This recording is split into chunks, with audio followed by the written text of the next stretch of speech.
Fala galera, boa noite. Mais uma vez aí, quinto estudo sobre o Sermão do Monte. A gente já está no capítulo 6, estamos chegando na metade do Sermão do Monte. E hoje a gente vai falar sobre 3 aspectos da justiça de Deus também, sobre as práticas da justiça de Deus, que é a esmola, a oração e o jejum. A gente vai entrar no Pai Nosso, a gente vai entrar para falar sobre as obras, se elas devem ser públicas, como que ela deve ser feita, e também a questão das esmolas, como que ela deve ser praticada, amém? E do jejum também. Então, vamos começar lá, Mateus 6, a partir do versículo 1, ele diz o seguinte, Jesus diz o seguinte: guardai-vos de exercer a vossa justiça diante dos homens, com o fim de serdes vistos por eles. De outra sorte, não tereis galardão junto ao vosso Pai Celeste. O que ele está dizendo aqui é simples, ele está dizendo que eu tenho que me guardar, eu não devo fazer os atos de justiça com o intuito de ser visto. Você lembra que a gente comentou no capítulo anterior, falando que sede vós que resplandeça a vossa luz diante dos homens, para que os homens vejam as tuas obras e glorifiquem o vosso Pai que está no céu. Ali a gente expôs que a obra de Deus ela deve ser pública, porém a intenção ela não deve ser para ser visto, para trazer louvores para si mesmo. Então é aqui que ele quer dizer que nós devemos fazer publicamente, mas nós não devemos buscar enaltecer o nosso nome. Porque se a gente já faz isso, a gente não vai receber a recompensa de Deus. A gente já está recebendo a recompensa dos homens. A gente está fazendo algo para que aquilo gere views, gere publicação, gere compartilhamento. E a partir daquele momento as pessoas começam a me perceber e começam a me agradecer, né, me louvar, e isso já serve como recompensa. Eu não preciso mais receber de Deus. E aí ele continua, aí ali ele fala global, então eu tenho que me preocupar em não praticar a justiça de Deus de forma a querer ser visto. Aí ele vai dando agora as 3 obras, né, dando exemplo de 3 obras que a gente não deveria fazer de forma para ser visto. Né? Então ele diz, versículo 2, quando, pois, deres esmola, não toques trombeta diante de ti, como fazem os hipócritas nas sinagogas e nas ruas, para serem glorificados pelos homens. Em verdade vos digo que eles já receberam a sua recompensa. Tu, porém, ao dares esmola, ignora a tua mão esquerda o que faz a tua direita, para que a tua esmola fique em secreto, e o teu Pai que vem em secreto te recompensará. Essa frase final que Jesus fala sobre fazer as coisas em secreto, que o teu Pai que o vem em secreto te recompensará, ele repete 3 vezes. Aqui para a esmola, depois para a oração, depois para o jejum. Algo muito interessante, quando ele está falando de esmola aqui, é porque existem 2 lados do cristianismo que são bem distintos. Tem pessoas que acreditam que o importante é fazer o bem.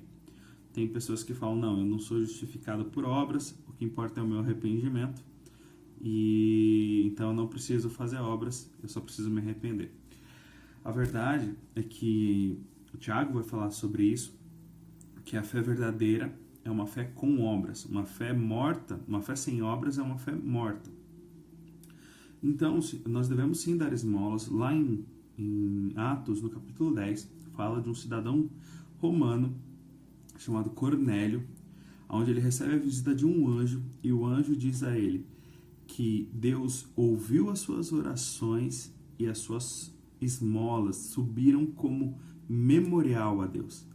Ou seja, Deus viu as esmolas dele, que era feita de forma honesta, de forma de um bom coração, e as suas orações, e Deus se lembrou dele, entendeu? Então, algo que a gente deve entender é que as nossas boas ações, as nossas esmolas, é Deus quem reconhece. A gente não deve fazer de forma a atrair os olhares para nós mesmos. Então, é por isso que, inclusive, Jesus muitas vezes faz nos evangelhos, cura, expulsa demônio, pratica os milagres, mas diz para todos, olha, vá e não dizes sobre mim, ou seja, ele fala para não divulgar o nome dele, mas sim se apresenta no templo e cumpre a lei. Ou seja, o que Jesus estava fazendo ali, fazendo as obras e não divulgando o nome dele, era glorificando ao Pai, porque no Antigo Testamento já era definido que pessoas, por exemplo, com lepra, com problemas de pele, caso fossem curadas, deviam se apresentar aos sacerdotes e daquilo glorificar a Deus, porque ali no templo era um momento de entregar oferta, de entregar sacrifício e adorar a Deus. Então o que Jesus falou, naquele momento onde ele praticava os milagres, ele falou, olha, vá ao templo, Então, dando um exemplo pra gente. Então, a gente não deve exaltar o nosso nome, deve exaltar o nome de Deus. Mesmo Jesus sendo Deus, naquele momento ele queria nos ensinar muitas coisas. E também porque não era chegada a hora dele, ele não queria publicidade para que ele não viesse a ser crucificado antes da hora, porque ele tinha um momento certo de se entregar por nós. Mas o que eu quero dizer é que ficou ali bem claro que Jesus ele veio para glorificar Deus. A Bíblia diz que todos os milagres de Jesus eram para a glória de Deus. Amém? Inclusive as nossas esmolas, as nossas boas obras, elas devem ser para a glória de Deus, e é por isso que esse é o secreto. É o secreto que eu não quero divulgar para que as pessoas lembrem do meu nome, lembrem do que eu fiz, mas é para a glória de Deus, para que as pessoas vejam as minhas boas obras e glorifiquem ao Pai que está no céu. Continuando agora, a gente vai falar sobre oração, a gente vai entrar no Pai Nosso. Tem muitas coisas legais que a gente precisa entender no Pai Nosso, que é a profundidade do que Jesus está ensinando naquele momento para os discípulos. Amém? Ele deve assim: e quando orardes, a partir do versículo 5, e quando orardes, não sereis como os hipócritas, porque gostam de orar em pé, nas sinagogas e nos cantos das praças, para serem vistos dos homens. Em verdade vos digo que eles já receberam a sua recompensa. Ou seja, aquele povo que ora, que levanta a voz, que quer orar em público, só na frente dos outros, eles já receberam, eles não tem que receber de Deus, porque eles já receberam o louvor dos homens. Então, Deus não deve nada a eles, né? Tu, porém, quando orares, entra no teu quarto e, fechada a porta, orarás ao teu Pai que está em secreto, e o teu Pai que vem em secreto te recompensará. Novamente ele repete isso para a oração. Então, mesmo no âmbito da oração, existe local para a oração pública. A Bíblia dá vários relatos sobre oração pública, sobre adoração pública, mas o que Jesus está falando aqui é que o nosso propósito não é para ser visto. Existe oração pública desde que ela seja para a glória de Deus. Quando eu intercedo por alguém, quando eu oro por alguém de forma pública, isso não tem problema não, isso é louvável. Os apóstolos fizeram, o Jesus fez, só que é para a glória de Deus. O problema não é o fato de ser público, é o fato de eu não estar fazendo para a glória de Deus, estar fazendo para que as pessoas me vejam. Então isso tem muito mais a ver com o coração, apesar de que Jesus está falando sobre diversas formas, e a melhor delas é o secreto. É como Jesus se achegava no monte para orar. A Bíblia fala que Jesus de várias vezes se separava da multidão para orar. Então, se Jesus, que é filho de Deus, né, sem pecado, ele se separava para orar, quanto mais nós não precisamos fazer isso todos os dias, né, separar o nosso canto, separar o nosso momento e orar a Deus, porque Deus vai nos recompensar. Não é as pessoas não precisam conhecer a nossa espiritualidade. Amém? E aí, a partir do versículo 7 ele fala: e orando, não useis de vãs repetições, como os gentios, porque presumem que pelo muito falar serão ouvidos. Não vos assemelheis, pois, a eles, porque Deus, o vosso Pai, sabe o que tendes necessidade antes que lhe o peçais. Que é algo muito explícito, algo que eu não quero ter problema aqui com católicos, tá? Mas a Bíblia fala muito claro que eu não devo ficar repetindo a oração uma atrás da outra, achando que por eu estar insistindo na oração, Deus vai me ouvir. Não é isso que Deus espera de nós, e é isso exatamente o que ele está falando. Só que, e por que ele diz isso? Porque Deus já sabe o que eu preciso. Antes de eu dizer, eu oro a Deus muito mais para que isso gere uma transformação em mim, do que isso realmente transforme ou faça com que Deus se incline ao meu favor, por assim dizer. Muito mais para mim se achegar a Deus do que realmente tentar subornar a Deus através da minha oração. Então Deus já conhece, Deus já sabe qual é o meu coração, Deus já entende. Então eu não preciso ficar repetindo toda hora para Ele aquilo que eu quero, aquilo que eu preciso. Deus já o sabe. É isso que ele está falando aqui no versículo 8. E a partir do versículo 9, Jesus nos ensina a oração do Pai Nosso.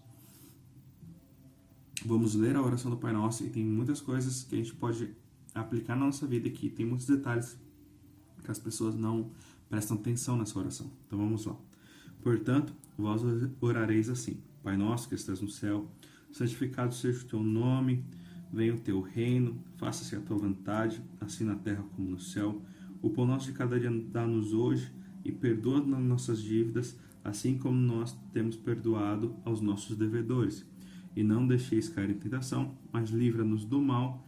Aqui algumas traduções têm, outras não, mas a gente entende que a doxologia está correta, que no final pois teu é o reino, o poder e a glória para sempre. Amém. Essa é a oração do Pai Nosso, ok? E algo muito interessante é que a gente pode descrever a oração em vários pontos, mas algo muito curioso que as pessoas, que uma vez alguém comentou comigo, é que a oração do Pai Nosso não tem nenhum agradecimento.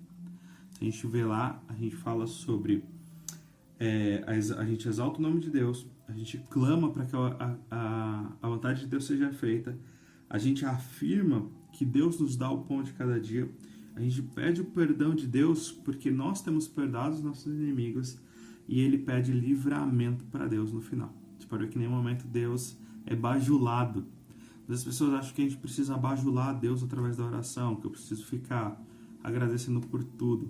E algo muito interessante que está lá em Lucas, eu acredito que a partir do versículo 18, se eu não me engano, existe a parábola do fariseu e do publicano, do cobrador de impostos, que os dois se chegam ao templo. E ali, o fariseu ele se coloca de pé e agradece a Deus e fala: Deus, obrigado por eu não ser como esses homens, né? E começa a falar dos pecadores, pervertidos e tudo mais, ou como este cobrador de impostos. Ou seja, ele agradece a Deus para falar sobre a própria justificação, enquanto o publicano ele simplesmente não olha para os céus, abaixa a cabeça e fala: Senhor, tem misericórdia de mim porque sou pecador. E Jesus fala que quem desceu justificado do templo foi o publicano, não foi o fariseu. Exatamente porque eu tenho que entender que eu não preciso bajular a Deus nas minhas orações. Eu não preciso buscar ali agradar a Deus através de Senhor, obrigado por tudo, não preciso de nada, o Senhor é bom, não sei o quê. E Deus não precisa desse tipo de bajulação. Deus precisa de um coração sincero, um coração sem agradecido. Nós devemos ser agradecidos por Deus, mas é muito mais uma posição do nosso coração do que simplesmente ficar dizendo palavras vãs para Deus, né? E a oração do Pai Nosso, ela vem nos trazer muito isso. Ela exalta o nome de Deus, começando com o Pai Nosso que estás no céu, mostrando como Deus, ele é nosso Pai no sentido coletivo. Ele está exaltado nos céus. E aqui ele diz: santificado seja o teu nome. E aqui é interessante. Quando que o nome de Deus não é santificado? Deus não é santo, Deus não é absurdamente santo, Deus não é a gente brinca, Deus não é 3 vezes santo, que é o que os anjos estão cantando: santo, santo, santo é o Senhor dos exércitos. Isso é o que os anjos cantam nos céus. Então, como que a gente vai santificar o nome de Deus nessa oração? Algo muito interessante é que o nome de Deus é santificado quando nós testemunhamos a Deus e as pessoas veem Deus através da nossa vida. E aí volta novamente para aquele versículo que diz que sem santidade ninguém verá a Deus. Existe uma necessidade do nome de Deus ser santificado, e o nome de Deus ser santificado é quando nós o tratamos da forma como ele deve, que é a forma como Deus deve ser tratado, tanto pelos seus, principalmente por aqueles que professam a fé em Jesus Cristo. Se a gente honra a Deus, o nome de Deus é santificado. Amém? E também a gente clama a Deus e diz: venha o teu reino, faça-se a tua vontade. Você pode ver que eu não estou pedindo nada para Deus, além de que faça a tua vontade, não a minha, igual Jesus orou no Getsemane. Né? Não seja feita a minha vontade, mas a tua. Venha o teu reino, já clamando a era vindoura, o reino de Deus. Se por não ter uma petição para que Deus faça a minha vontade, para que Deus me dê um carro, uma casa, isso não existe, tá?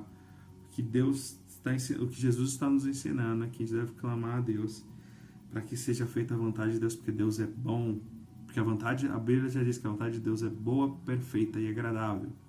Então, se a vontade de Deus é feita, o que é melhor que pode ser feito vai ser feito. Assim na terra como no céu, ou seja, assim como é feita a vontade de Deus hoje nos céus, que ela aconteça também na terra. O pão nosso de cada dia dá-nos hoje é uma afirmação. Deus já nos dá o pão de hoje, a gente não passa necessidade, né? E perdoa as nossas dívidas. Ou seja, aqui dívida, interessante a gente fazer um paralelo com Lucas, que também tem o Pai Nosso, Lucas 10, não sei se é 10 agora, ele diz que o Senhor perdoa os nossos pecados. É o mesmo paralelo, dívida e pecado, tá? Porque aqui é uma dívida moral que a gente tem para com Deus. E aí ele fala assim: então, perdoa os nossos pecados, assim como nós temos perdoados a quem nos tem ofendido, ou seja, a quem nos deve. Né? Então, ou seja, o perdão de Deus ele é condicional ao perdão que eu dou aos outros. E aí Jesus explica isso no final. E aí ele clama ao Senhor, fala: Senhor, não nos deixe cair em tentação, mas livra-nos do mal. Padrão. E aqui no finalzinho, algumas Bíblias não tem isso, que é: pois teu é o reino, o poder e a glória para sempre. Amém. Isso aqui a gente chama de doxologia, que é a terminação ali do Pai Nosso, onde a gente glorifica a Deus, exalta a Deus, né? E chama, né? E chama toda a glória para Deus, né? Dá toda a glória para Deus. E aí Jesus dá uma condição, isso que é interessante, que a gente acaba o Pai Nosso, e aí Jesus fala uma condição, ele ensina o Pai Nosso, ele diz: olha, porque se perdoardes aos homens e as suas ofensas, também o vosso Pai Celeste vos perdoará. Ou seja, não adianta eu orar o Pai Nosso e não perdoar alguém, porque não adianta eu orar e não praticar. Entendeu? Eu devo perdoar para ser perdoado. É uma condição isso. Então, pro cristão, a gente não deve ter mágoa, a gente não deve rancor, a gente não deve ter ódio de ninguém, a gente já deve amar a todos, inclusive os nossos inimigos, ou seja, aqueles que nos ofendem, aqueles que têm dívida conosco, né, os nossos devedores. Se, porém, não perdoardes aos homens e as suas ofensas, tampouco o vosso Deus, o vosso Pai, vos perdoará as vossas ofensas. Aqui ele termina falando exatamente o que eu comentei. E aí ele fala sobre a prática do jejum, a última ato que a gente deve fazer em secreto. O primeiro é a esmola, o segundo é a oração, o terceiro aqui é: quando jejuardes, não vos mostreis contristados, como os hipócritas, porque desfiguram o rosto com o fim de parecer aos homens que jejuam. Em verdade vos digo que eles já receberam a sua recompensa. Tu, porém, quando jejuares, unge a tua cabeça e lava o rosto, com o fim de não parecer aos homens que jejuas, e sim ao teu Pai em secreto. E o teu Pai, que vem em secreto, te recompensará. Terceira vez. E aqui ele está falando sobre a prática do jejum e como ela deve ser feita. Algo muito interessante naquele tempo é que os fariseus, eles se cobriam de cinza, eles vestiam roupas de pano de saco, a Bíblia diz, e eles ficavam se lamentando para que as pessoas vejam que eles estão sofrendo no jejum e enaltecessem a própria espiritualidade deles. E não é isso que Deus espera de nós. Que Deus espera que a gente tenha um dia comum no dia do nosso jejum, ou nos dias do nosso jejum, que a gente lave a nossa cabeça, que unge com óleo, a mesma coisa que passar um perfume, ok? Então, toma um banho, passa um perfume, não precisa ficar se lamentando. Não é que você não vai contar para sua esposa, ou para sua mãe, ou para seu pai que você está jejuando. Óbvio, é melhor assim porque eles não te oferecem comida, né? Mas se você jejuar, que você esteja bem, que as pessoas vejam você bem, entendeu? Porque você não precisa que as pessoas te reverenciem, que as pessoas ficam: nossa, como ele é espiritual. Eu poderia falar das minhas práticas de jejum. Eu já jejuei 1, 2, 3 dias.